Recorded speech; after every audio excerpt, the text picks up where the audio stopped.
An illegal immigrant TikTok influencer shares a tutorial on how to invade and occupy homes in America.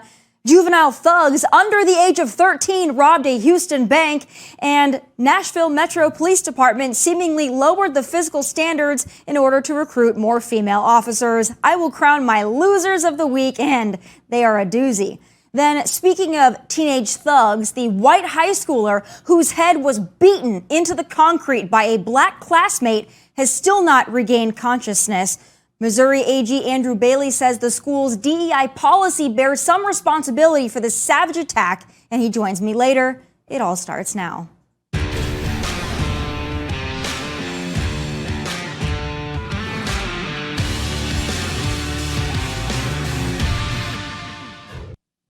Well, since Joe Biden was vote by mailed into the White House, the American people have been hung out to dry. But when it comes to his precious illegal aliens who have no right to be here, well, they are living large on our dime. Not only have they directly been given flights, hotel rooms, food, and entitlements, they've also become so comfortable with their grift they brag about it on social media.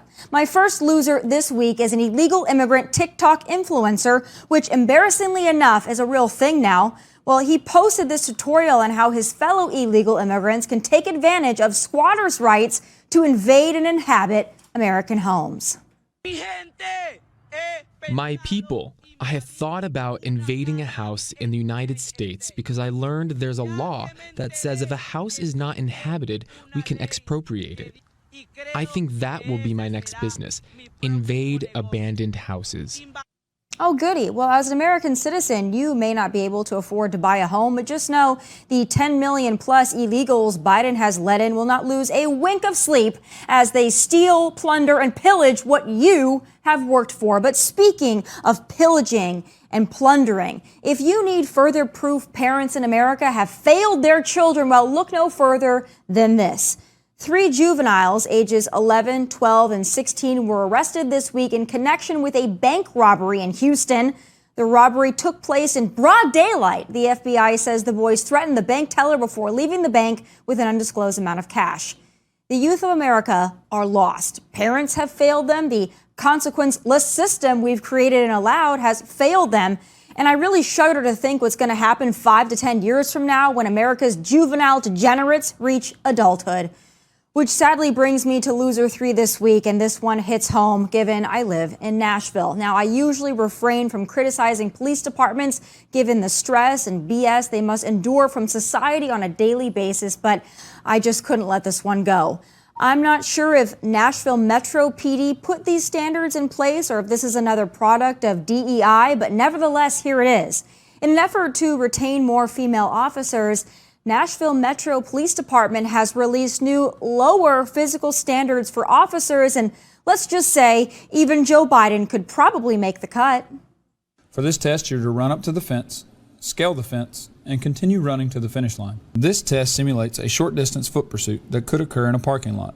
This test requires you to make frequent changes of directions while running as fast as possible. You will have to step over several obstacles and clear a small obstacle while continue running. I mean, I'm all for female officers, but to lower the standard and the bar quite literally just to get more on the force is a reckless, woke joke, and I'm honestly embarrassed for Nashville. But those are my losers of the week. God bless. Moving on now to a story that needs to stay in the headlines and top of mind, the savage beating of a young high school girl outside of Hazelwood High School in St. Louis. 16-year-old Kaylee Gain was brutally beaten into the concrete by a fellow classmate as onlookers recorded and didn't appear to give a damn. After her head was repeatedly smashed into the concrete, she appeared to suffer a seizure, again, all while degenerates stood by and watched. Kaylee Gain is still fighting for her life and still has not regained consciousness. I personally hope the girl who did this to her will face attempted murder charges and be tried as an adult. I think she's irredeemable and doesn't deserve grace or mercy for her act. But besides her culpability in all of this, could the high school itself be held partially responsible? Did their DEI policy lead to this horrific incident? Well, my next guest says maybe so, and he joins me now, Missouri Attorney General Andrew Bailey. Attorney General Bailey, thank you so much for being with me. I have a lot to discuss with you. It's been a big couple of weeks for Missouri, to say the least. Yeah, that's right. At the end of the day, thoughts and prayers go out to the victim of this heinous assault and her family as she still struggles with her life at a hospital here in St. Louis. And you're right. I mean, look, this is a 15-year-old attacker who repeatedly bludgeoned the victim's head into the hard concrete, even after the attacker had rendered the victim incapable of resisting and fighting back. The attacker did not disengage, continued to press the attack and bludgeon the victim's head against the pavement. And, this is a first-degree assault at a minimum. She intended to inflict serious physical injury and obtained that result. And when you've got a teen of that age that commits an adult crime, there need to be adult consequences. I also think that it sends a message to, I think adolescents around the country that they cannot do this kind of thing and that there are harsh consequences. It's not a slap on the wrist. It's not give this person mercy and grace, explain away their behavior with some kind of a narrative. There's going to be consequences, lifelong consequences if you do something like this. And I still can't wrap my head around what would make a 15-year-old girl so angry and so violent that she could do something like that to a fellow human being. I don't care what they were arguing over. I mean, the brutality that we saw in that video, in my opinion, is horrific, to say the least. Have you spoken at all to the family of Kaylee Gain? Do you know any more about her situation or what she might be facing? Well, we know that they're still at the hospital, dealing with the trauma and dealing with their daughter, who is in really critical condition and has not regained consciousness as of the last report. But let me say this too, a couple of points that I think need to be made here. And I think you're absolutely right. First and foremost, the juvenile justice system in Missouri is intended to serve the best interests of the child. And so when you have juveniles that are committing violent acts or committing crimes, the juvenile system is supposed to either treat them, rehabilitate them, or get some kind of intervention in their life to prevent that criminal behavior from escalating. But you reach a certain age and a certain level of violence when you're right, there are no further resources that can be used to rectify the behavior. And so when you have that kind of system failure, the juvenile absolutely needs to go to adult court and face adult consequences. And in this instance, Section 211071 of the code here in Missouri requires, there is no discretion, but requires the juvenile officer to hold a certification hearing to determine whether or not this child should be tried as an adult. And let me say this too, it's important to remember, this fight occurred at 2:30 p.m. in broad daylight on a school day, on a Friday, mere meters from where the school exists, where these teens are students. And there are multiple teens involved in the fight. So where was the juvenile office prior to this? Where was the school prior to this? Why weren't interventions put in place to prevent this kind of conflict from resulting in an escalation in violence that now you have someone whose life is on the line? And so that's a system failure in and of itself. The juvenile officers also have jurisdiction where there are teens or youth of any age who are beyond parental control or who are just demonstrating behavior injurious to themselves or their community. So intervention should have been in place to prevent this. And that's where the school comes in. And there's some serious concerns about how the school is operating and its lack of concern for the safety of the students. And certainly these teens are a prime example of what happens when they ignore the safety of the students in their charge. Let's talk about some of that, getting into the school and the responsibility that they might have in all of this. I saw in a piece, of course, at foxnews.com that you had mentioned that the school has a DEI push, for those that are unfamiliar with that term, diversity, equity, inclusion policy that may have contributed to this by driving resource officers off that campus or not allowing them to perform in the full capacity of what they should have been doing. Can you tell me a little bit more about that and what the problem is as it relates to DEI? Yeah, absolutely. And I think the school has an enormous amount of culpability in this fight and bears some responsibility. Look at the statement they put out after the fight was reported on. Basically, they say, hey, look, this is a community issue. The community needs to heal. No concern for the victim. No moral clarity on who the attacker was. And like the fact that there was a criminal act committed by a wrongdoer and a victim who's now struggling for their life. But you're right. Look, in August of 2021, this school promoted a radical, racially divisive DEI program and the required that the school resource officers, who are uniformed police officers assigned to monitor the hallways and the parking lots and to be present in the school as a resource to the school to ensure safety in the schools, and in large part be an early warning system to detect these kinds of escalations in violence before they get to the level of a serious assault. But in 2021, the school resource officers, the law enforcement agency, said, we're not going to participate in the school's radically progressive, racially divisive DEI programming. And so the schools booted the school resource officers off the campus, got rid of the uniformed police officers who otherwise would have been there to be an early warning system to detect this kind of conflict amongst this many teens and prevent it from escalating to this level. And so the school clearly has a history of promoting DEI over the safety of its students. And one wonders, when you're using this kind of racially divisive indoctrination programming, what role did that play in motivating this violent attack?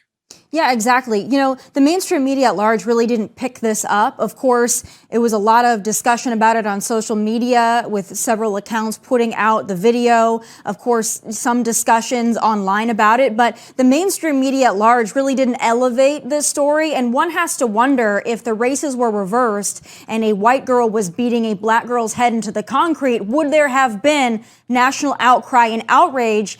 I believe so, after we saw in the summer of 2020. So it seems like a lot of this is swept under the rug. These violent acts being done, basically not covered or covered to the extent of how race can be used and exploited. That's another part of all this that I think is so disgusting. But, you know, just in discussing this, you have a great state, a wonderful state, but there's been a lot of discussion lately, especially in regards to St. Louis and the increasing amount of violence and how it's becoming a more dangerous place. You know, what can you say to that, and what can your state do to get back on track and to regain some semblance of law and order? Well, first and foremost, at the Attorney General's office, we've taken enormous steps. We've increased criminal prosecution by 133% in just the 1 year I've been in office. We also filed the landmark litigation to remove the Soros-backed prosecutor in the city of St. Louis who was refusing to enforce the law, and victims were suffering. She had a 96% non-prosecution rate. That means 96% of the crimes reported she wouldn't take any action on. Of the 4% of cases she filed, there was a 37% dismissal rate because she would never show up for court. So this had reached a really critical condition. It undermined the entire criminal justice system of the state of Missouri, and I'm proud that we took bold action. We're ultimately successful in removing her. But look, no one should be surprised that teens of this age growing up in the St. Louis region live in a culture of violence when for years they've looked on as the Soros-backed prosecutor refused to do anything about crime in the city, despite the fact that she was elected to do that job and swore an oath to uphold the law. You know, these youth live in a district, a congressional district, where Congresswoman Cori Bush has publicly called for the defunding of police and the elimination of any kind of law and order. So, you know, of course they live in an environment where they think there are no consequences. And that's why you have the kind of disastrous results like you see in this video. And we've got to continue to hold wrongdoers accountable. We've got to engage the criminal justice system, and specifically the juvenile justice system. We've got to stomp out these racially divisive DEI programs. We also have authority at the Attorney General's office to enforce the provisions of the Missouri Human Rights Act. Racism is illegal under the law. It's unconstitutional, and we will use every means at our disposal to root it out and put an end to it to prevent this kind of disastrous result from happening in the future. Well, I'm glad to hear that. You got a long road ahead of you, but it's great to know that there are patriots out there battling. You know, speaking of patriots out there battling, I got to talk to you about the oral arguments that the Supreme Court is currently hearing on the censorship case, near and dear to my heart, given I was, personally targeted by the Biden administration and one Rob Flaherty for reduction on Facebook due to my opinions on COVID and the vaccine. I got to get your take on how you think this is going to go. I mean, early on this week, we're hearing Justice Brown Jackson talk about how she doesn't want the First Amendment to hamstring the government. I mean, it's not looking good, and I'm a little fearful of how this one's going to shake out.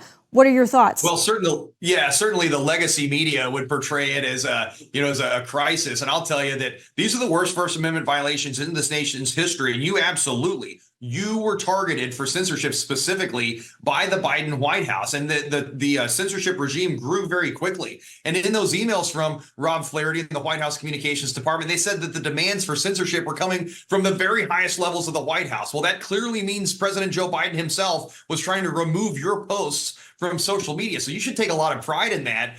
They can't beat you on the arguments, so they have to silence you. And we're not going to let that happen. Our First Amendment will not tolerate government censorship. We live in a society where the First Amendment protects a free, fair, and open marketplace of ideas, and the people will determine what is and isn't true based on that healthy debate. The remedy for disfavored speech in this nation has always been counter speech, not government censorship. But look, this has never been about truth. It's always been about power. The Constitution exists to protect us from the government. The government exists to protect our rights. And that's why this lawsuit's so important, regardless of what Associate Justice Ketanji Brown Jackson may misunderstand about the role of the Constitution in our democratic republic.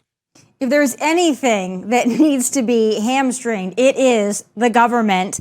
And the fact that the Biden White House so desperately wants to hold on to their power to censor Americans is really troubling. I have a feeling that things would not be the same if President Trump was in the Oval Office and he wanted to censor liberal speech. I'd have a feeling there would be an outcry. But the double standard, of course, is the only standard that certain folks on the left operate on. Thank you for everything that you're doing in Missouri. Thank you for updating us on everything going on and for fighting the good fight there. We really appreciate your time, and keep fighting because your state is certainly worth it. Hey, God bless you. Thank you so much for having me on. Of course. Come back anytime. That does it for this week of Tomi Lahren is Fearless. Please catch me on Saturday night at 7 p.m. Eastern for the big weekend show, of course, on Fox News. But until then, from Nashville, God bless and take care.